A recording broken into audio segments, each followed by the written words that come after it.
ছাত্র সংগঠন হিসেবে আমরা সবসময় বাংলাদেশের যে কোনো ইস্যু নিয়ে সচেতন থাকার চেষ্টা করি, সেটা বিগত সময়ে ছিলাম এবং আগামী নির্বাচনে থাকবো। তো নির্বাচন রোডম্যাপ নিয়ে ইতিমধ্যে সরকার যেটা বলেছে ডিসেম্বর থেকে জুন, এটা বারবার ওনারা বলার চেষ্টা করছেন। এক্ষেত্রে বিএনপি ডিসেম্বর নিয়ে বেশ শক্ত অবস্থান নিয়েছেন। আবার জামাত বলেছেন যে সরকার যেটা রোডম্যাপ ঘোষণা করেছেন আমরা চাই যে এর মধ্যে দিয়ে হোক। তো আমি মনে করি এটা ব্যালেন্স করে সরকার সিদ্ধান্ত নেবেন এবং ছাত্র শিবিরের জায়গা থেকে আমরা চাই না যে এমন কোনো সিদ্ধান্ত হোক যেটা রাষ্ট্রের জন্য ক্ষতি হয়। আমরা চাইবো যে এমন সিদ্ধান্ত হোক যেটা রাষ্ট্রের জনগণের জন্য, রাজনৈতিক দলের জন্য, সবার জন্য কল্যাণকর হয়। সেই সিদ্ধান্তের প্রতি আমরা সমর্থন থাকবে ইনশাল্লাহ।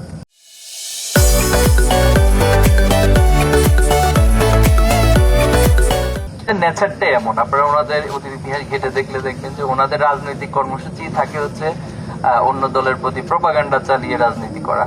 তো আসলে যাদের নিজস্ব আদর্শিক কোনো বয়ান থাকে না, যাদের নিজস্ব কোনো রাজনৈতিক এজেন্ডা থাকে না, তারাই আসলে এই জাতীয় কাজগুলোর সাথে সম্পৃক্ত থাকে। আমরা তাদেরকে শিক্ষা নেওয়ার জন্য বলবো, অতীত থেকে শিক্ষা নিতে বলবো এবং 5ই আগস্ট পরবর্তী রাজনীতির যে নতুন ধারা সেটাকে বোঝার চেষ্টা করার জন্য বলবো, শিক্ষার্থীদের সাইকোলজি বোঝার জন্য চেষ্টা করার জন্য বলবো। আশা করি তারা সুস্থ ধারা ফিরে আসবে। গত সময় তো যিনি ফ্যাসিস্ট আওয়ামী লীগের প্রধান ছিলেন তিনিও তো বলেছেন কথায় কথায় আমাদেরকে নিষিদ্ধ করতেন এবং নিষিদ্ধ করার পর নিজেরাই মাত্র 5 দিনের ব্যবধানে বাংলাদেশ থেকে পালিয়ে গিয়েছেন। তো আমাদের জন্য দুর্ভাগ্য হচ্ছে আসলে আমরা অতীত থেকে শিক্ষা নেই না। তো ছাত্র দলের সভাপতিকে আমি সম্মান রেখে বলবো উনি অতীত থেকে শিক্ষা নিক, যে আমরা চাই, এবং শিক্ষা নিয়ে রাজনীতি করতে পারলে এটা ওনার জন্য কল্যাণকর। আর যদি শিক্ষা না নিয়ে ফ্যাসিবাদের সুরেই কথা বলে তাহলে ফ্যাসিবাদের যে পরিণতি হয়েছে বাংলাদেশের সাধারণ মানুষ, সাধারণ শিক্ষার্থীরা সে একই পরিণতির দিকে ওনাদেরকে ঠেলে দেবে। এই দায় তো আর আমাদের উপর যদি সে দায় চাপিয়ে দেন তাহলে এটা দুর্ভাগ্য।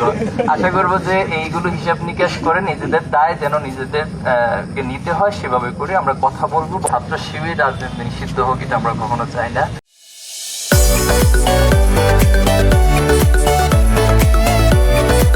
প্রেক্ষাপট তৈরি হয়েছে, যেমন যে ইউনিভার্সিটি বা যে ক্যাম্পাসগুলোর কথা আপনারা বলেছেন সেখানে বিশেষ কিছু প্রেক্ষাপট ছিল। যেমন বুয়েটের কথা যদি আমরা বলি, আবরার ফাহাদের হত্যাকাণ্ডকে কেন্দ্র করেই মূলত কিন্তু ছাত্র রাজনীতির প্রসঙ্গটা সামনে আসে এবং শিক্ষার্থীর দাবির প্রেক্ষিতে প্রশাসন সেটা মেনে নিতে বাধ্য হয়। এখানে দুইটা বিষয় ঘটে। একটা হচ্ছে বাংলাদেশের সংবিধান কি বলে। সংবিধান কিন্তু সবাইকে তার রাজনৈতিক স্বাধীনতা দিয়েছে এবং যে কেউ যে কোনো দল বা সংগঠন করার তার অধিকার রয়েছে, এটা তার মৌলিক অধিকার। এটা একটা পার্ট। আরেকটা পার্ট হচ্ছে ক্যাম্পাসের বাস্তবতার প্রেক্ষিতে ক্যাম্পাস প্রশাসনের সিদ্ধান্তের বিষয়।